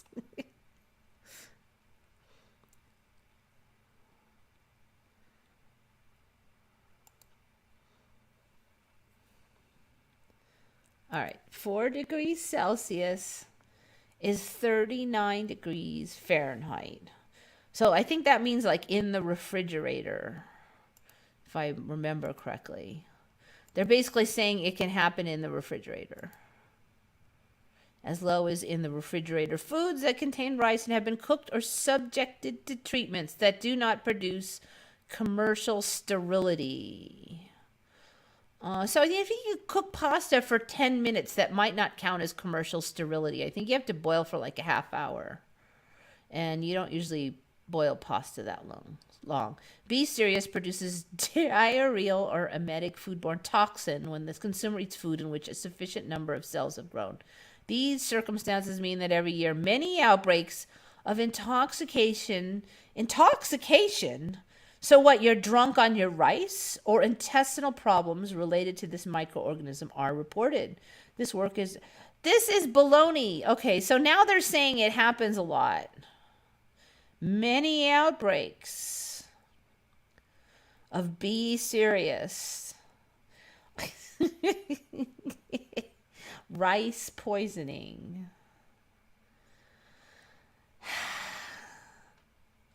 1.9% of total outbreaks in the European Union, with 1,539 people affected, with 111 hospitalizations and 1 death. Hey, maybe they need to make a vaccine for it or something. Not. 45 cases identified in an outbreak at a restaurant in Canberra, Australia. 200 students affected in an outbreak of school in China. Two types of food disease can be produced by B. cereus. Diarrheal or emetic. What is an emetic syndrome? I think we know what diarrheal is. The diarrheal, when cells are consumed and the microorganism is implanted and grows in the small intestine, producing a toxin. Whereas the emetic syndrome appears when a food containing preformed cerealide toxin produced during B. cereus growth is consumed. Okay, so not only is this stuff poisonous, but they're saying it in these things implant into your intestinal wall. Oh, yay. Associated with complex foodstuffs that include rice as ingredients. Other rice-based products. So it must be some kind of rice noodles, huh? So actually, I would be at more risk because I don't do a lot of wheat noodles. I usually do rice noodles. But still, I totally eat them when they're old. I don't know. It just sounds like some new thing.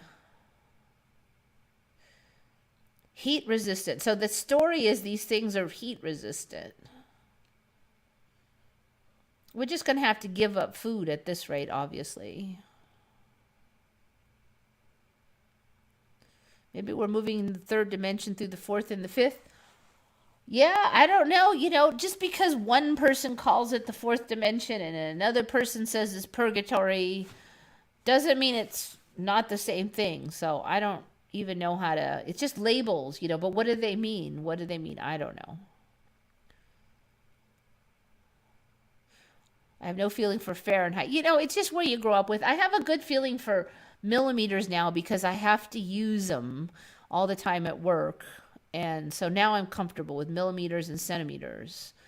But Fahrenheit, Celsius, I don't use. So you just got to use it. Get your rice shot. Yep.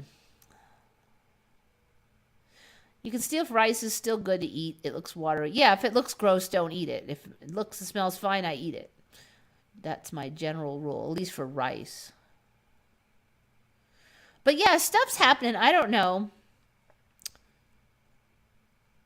It's like we hardly eat anything anymore. You eat a little bit, you get fat instantly, even though it's only half what you used to eat. I don't know. Food seems to be on the way out.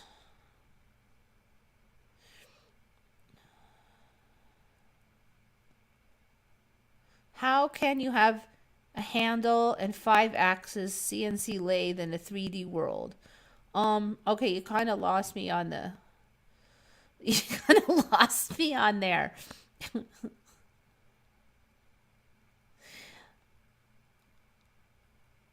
You know, Amazon sells a drink called Soylent. Yes, there were many jokes about the Soylent. I guess it's supposed to be made with soy, so it's Soylent. But us a little bit old timers remember a certain movie.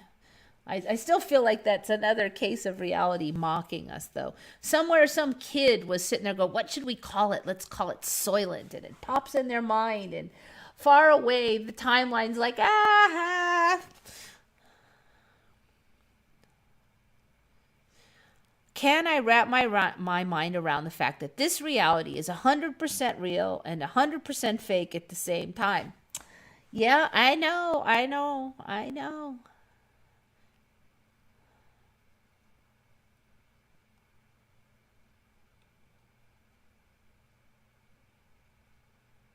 Can you handle a 5D apparatus in a supposed 3D environment? Okay. Yeah. All right. So what is our 5D apparatus that we're attempting to handle? Our brain, maybe? It does feel like there's a whole bunch of like consciousness somewhere that I can't quite like access. Like it's there doing something, but I'm not conscious of it, but yet it is my consciousness. So maybe that's the 5D zone. I don't know.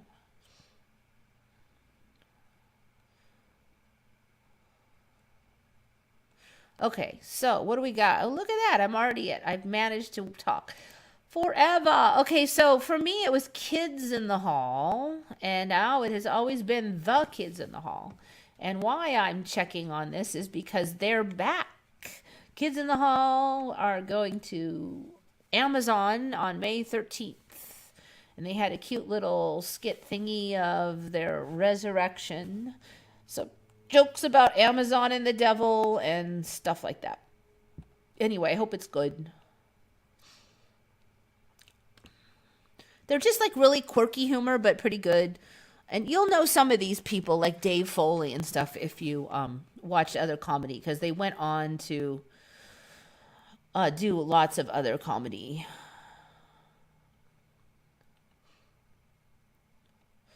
So fingers crossed. Anyway, I just saw them. Like, wait a minute, they're not the Kids in the Hall. For me, they were always Kids in the Hall. Everybody so far that I have asked remembers them as Kids in the Hall. And I did watch them a lot when I was in college. One of the few things I squeaked out time to watch was Kids in the Hall. They're just quirky and weird, and I think I just like that. I like the quirky weird. All right. I don't think we had a... I really am suspicious that we had a bacteria that could resist cooking, because usually cooking kills them. When you cook that rice, I don't expect bacteria to make it into my intestine and then grow in there after I cooked it. So then they call it B serious, and now I'm like even more suspicious. Okay, Taylor Bird. So I only got two more. This one is from our friend in Japan, who I nicknamed Taro, because that's how the translator calls it, but it might not be right. So Taro remembers, it's kind of, Elvis Presley is somewhat popular in Japan, maybe a little bit more than even here. And Taro remembers Elvis Presley having, and I've seen this many times, one of those white outfits that he liked to wear with the fringe on the arm. Okay. It translated to stringy things on the arm or something. I'm pretty sure that they meant fringe. I remember very many times seeing that fringe. And Taro said that they can't find the fringe anymore. So indeed, I looked up. And I tried like white suit and just Elvis, and I can't find that outfit. Now, this is not the shocking Mandela of the universe, because we've seen a lot of outfit changes, but the fringe appears to be gone. The closest I can find, there's some on the chest. And some of these outfits, I'm like, I don't think I've ever seen those before, like this one. With that, it's not a bad looking outfit, but I don't remember that. And apparently he had a fair number of ones with like capes now. Like this one has a cape. And I don't remember him ever wearing a cape before. But you can see there's the cape. I'm like, what are we in superhero land? Who wore capes? I mean, like,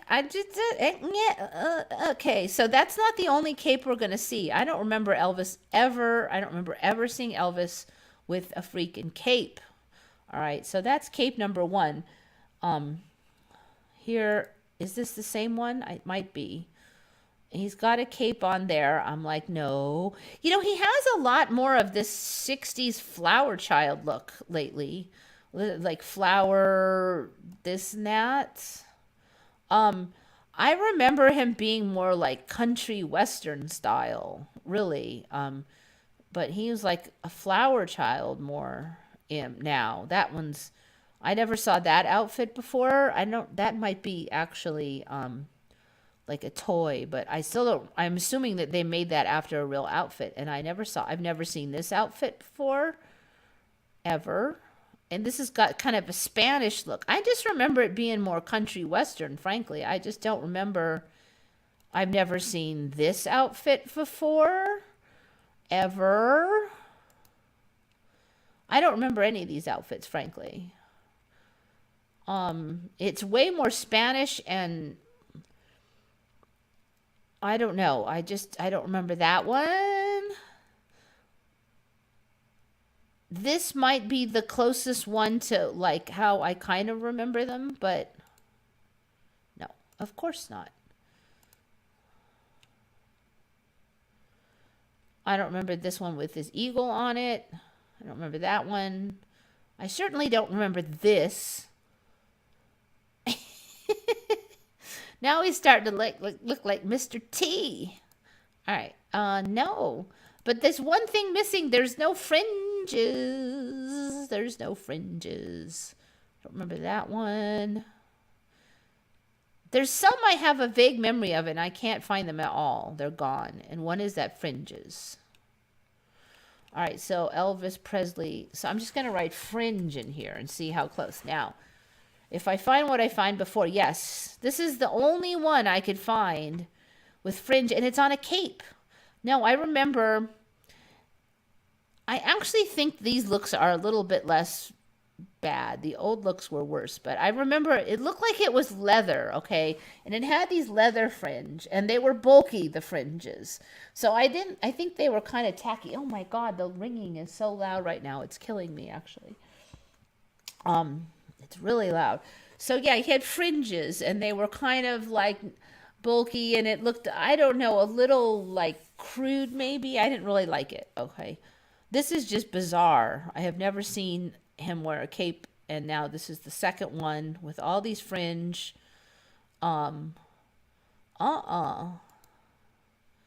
Okay, so now the only fringe I can find is there's some here on the chest, but there's none on the arms. And then there's like this sash of fringe. So that's a whole different look. It's not very country western. And I don't remember this whole cross hatching, frankly, more of a sexy look down the front there. I don't remember that looking. And, you know, he was pretty pudgy by the time he was wearing all these white things. And I, actually, was he still fat? I'm not really seeing any images of him being fat. Okay, his face looked fat. Let me see the whole body, dudes.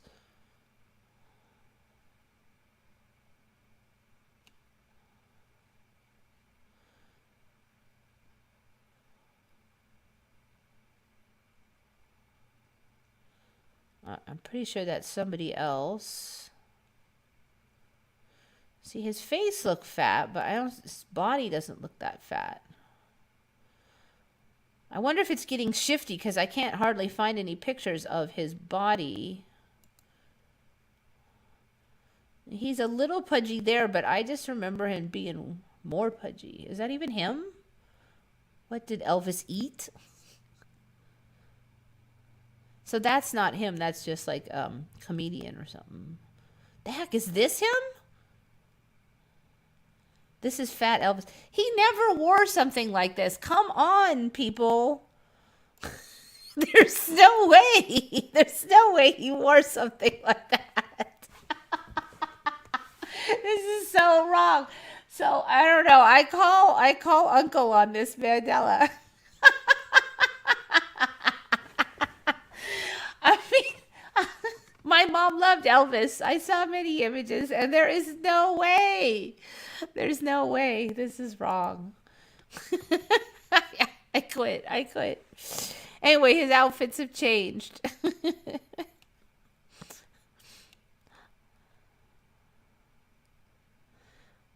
I mean, there's no way. I saw the same images of him over and over and over and over with the same outfits. He did not have that thing.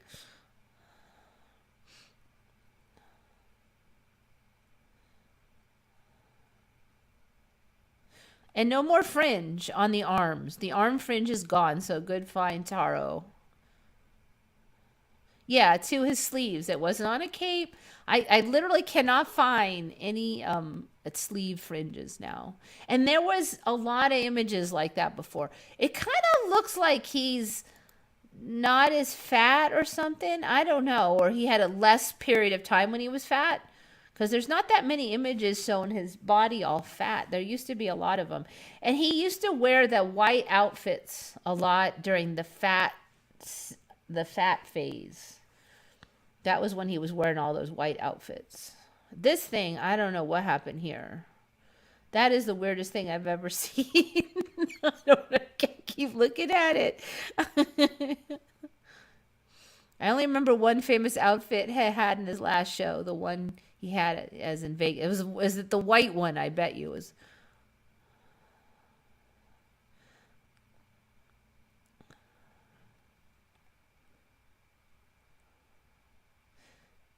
Elvis, pity the fool.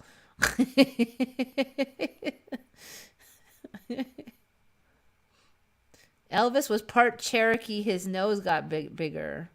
I don't know, man. I just, I don't know. All I know is there's something wrong going on.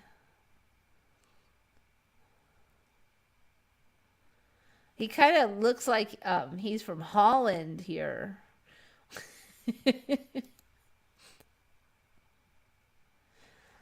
I don't. I remember a couple white outfits with slight variations, but they all had like really similar look for me. And he would wear those a lot in the last days.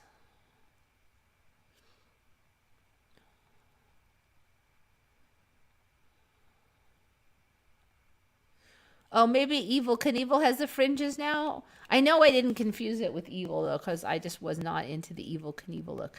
I'm gonna check it out though. Let's see. Evil. Oh yeah, he's Evil now. Used to be Evil, but now he's Evil. Knievel fringe. If Evil Knievel is wearing Elvis's old clothes, that is gonna be too much. No, it look. This is a. I wasn't a real Evil Knievel person, so this might be right. I don't see any fringes though. Evil Knievel. All right, let me just do no fringe. He used to be Evil Knievel, not Evil. That's ridiculous. Yeah, I'm. What, another cape? What is it? Everybody wearing capes in that timeline now? This is crazy. I can't say for sure on Evil Knievel because I just wasn't that into Evil Knievel. I still think it's weird all these capes showing up though. If we get in capes, we better get some freaking superheroes to go with it. That's all I have to say. Found two Black Sabbath Mandela effects. War Pigs, Sorcerers of Death, Construction is now Sorcerer. What the hell? And two. We sold our souls for rock and roll is now soul. What the fuck? The letter S's disappeared. If you say so, I don't know Black Sabbath. Is this what they mean by lunatic fringe? Yes, that's us. Woohoo! Evil Knievel has changed back and forth. Yes, fat, skinny, skinny, a little fat, a little bit more fat and skinny. I don't know. Now he's slightly fat and he looks like he's from Holland. And he should be coming out with a pie to put on the ledge. I don't know. This is just weird. All right. One more. Elvis. Coal Wars. This is a small one. Ever heard of the Coal Wars? Coal. Not the Cold War, but the Coal War. Like those black chunks of stuff you burn in the oven. Coals. Coal Wars. Apparently, America had a bunch of them. Not the Cola Wars and not the Cold Wars. It is the COAL Wars. Series of armed labor conflicts in the United States between 1890 and 1930. So 1930 isn't that long ago. Like our grandmas would probably know about the Coal Wars. They happened in the East, in Appalachia, Colorado. So apparently there was like the battle between the coal workers and their bosses, and there was lots of people slaughtered. West Virginia state history. The massacre only exacerbated tensions between miners and coal operators. There was one called Battle of Blair Mountain in 1921. Organized miners against detectives, policemen, and the United States Army. The result of the battle was a loss for the West Virginia miners and the crushing of organized labor aspirations in the state. I don't remember any of that stuff. So the Cold Wars, not the Cola Wars, and not the Cold Wars. So that's all I got. And speaking of censorship, so Musk is apparently probably going to buy Twitter. And so there's a lot of like celebrating. Oh, we're going to have freedom of speech on Twitter. I would just say keep your ears open because Cold Wars, really. Keep your ears open. Because it was interesting because Musk himself issued a statement.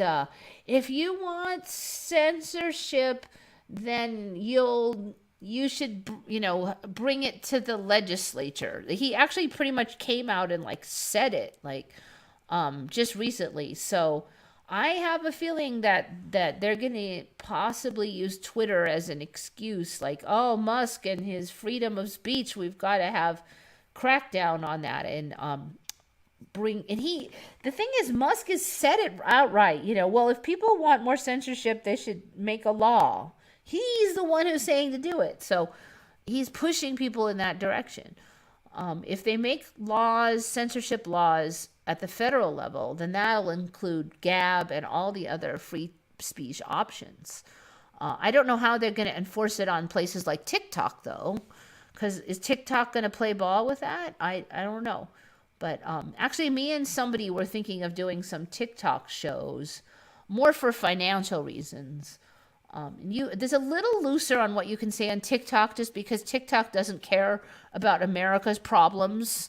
And I'm pretty much only complaining about America's problems, and I'm really not spending a lot of time on China's problems. Not that I trust TikTok, but financially, right now, it's kind of where it's happening. So we might do some shows. I don't know if they're going to be that much on Mandela and stuff. So somebody I know on one of the chat lists named Heather and I might do some shows. So I don't know how it's going to come out. I don't know if we're going to try it out. And she wants to do some commercial stuff, and I want to see if I can sell some of my product on there. And then we might talk about Mandelas. I don't know. But if we start doing any Mandela stuff, I'll let you guys know.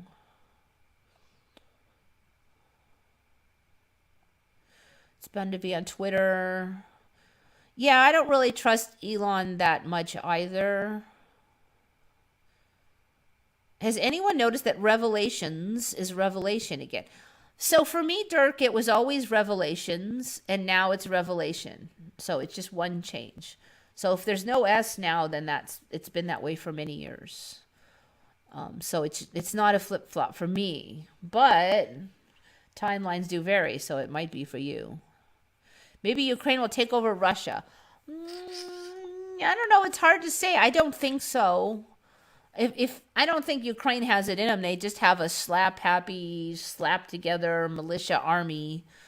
I think most of what's fueling them is just giant tons of help from all over the world, and Europe and the USA and Britain and Australia, and all those people are shoring up their system. But I don't think they have a rat's chance in hell of taking over Russia unless foreign troops march in there and do it.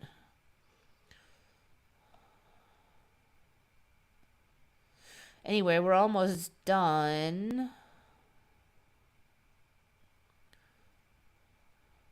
For me, it was always a singular revelation. It changed to revelations, and a few weeks back, changed back. Flip-flop for you. Okay. But for me, yeah, it's only half a flop.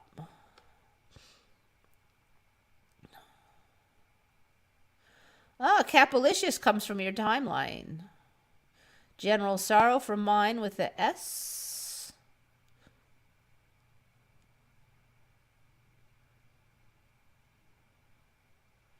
It's a show. Just watch it like a movie. Don't invest any energy. I think that's a good idea, Shari. Just get out the popcorn. It's coming. Maybe faster and faster. And maybe it's just that people need to learn. People are so busy judging. So they judge against Trump, and then Trump becomes right on something, and they judge. I'm like, either you're going to learn not to judge, and you're going to learn that you were wrong, and you're going to accept that you're wrong, or you're going to have to cling to that falsehood so hard because it's going to be so obviously wrong. You have to make a choice now. It's harder and harder to not make a choice.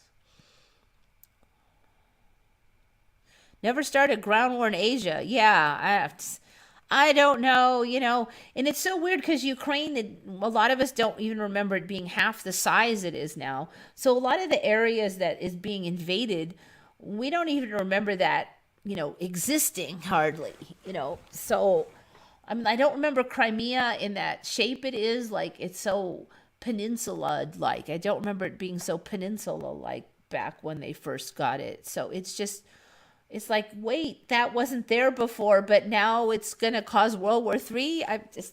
You just can't. I mean, the only thing I can say is freaking out over it, being upset and worrying. I don't think it's going to help at all. So I just try not to. It's like everything is bad. I found root vegetables still taste okay. Many things. Yeah. A lot of things just don't taste good. It's like that's part of the loss of flavor and stuff of eating is like, I don't want to eat that anymore. Like cheese. A lot of people are saying lately cheese used to be the best, but lately I'm like, nah. And this is good cheese too. We're not talking Velveeta here. But what still tastes good is chocolate. I still like chocolate. What else still tastes good? It's just weird. And then some days it's certain things. Like one day it'll be salmon sashimi, and another day it's going to be chicken, and another day it's just going to be potatoes. And then the next day potatoes taste terrible. I don't know. Chocolate. Today it was chocolate. Today chocolate tasted like nectar from heaven. I don't know why, but it's like, oh. Okay, anyways, I better kick on out of here before I lose my 2-hour limit. So thank you, everybody, as usual. Think good thoughts, everybody. This is Eva signing off for Once Upon a Timeline.